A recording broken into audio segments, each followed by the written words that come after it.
O, Lena, aalis ka na pala sa bahay ni Rigor, ha? Mabuti naman. Para itigil mo na yung ang bubwisit mo sa pamilya nila. Kalalaki mong tao, ang chismoso mo, ano? Alam mo, dapat ang pangalan ng barangay mo, Barangay Marites. Saka ano bang alam mo sa nangyayari? Sila kaya yung naggulo sa buhay ko. Alam mo, Lena, sa laki ng iskandalong ginawa mo dito, at sa dami ng Marites dito, malalaman ko talaga yung ginawa mo. Sasagutin kita. Una, alam ko, nakabit ka ni Rigor. Check.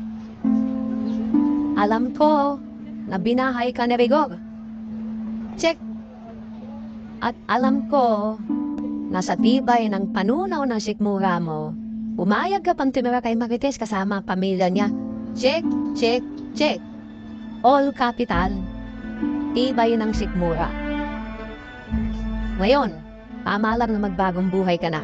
Lumayo ka sa pamilya, di magiba. Kung pwede, umalis ka na sa barangay ko, ha? Intindihan mo? Huwag mo akong bisitin.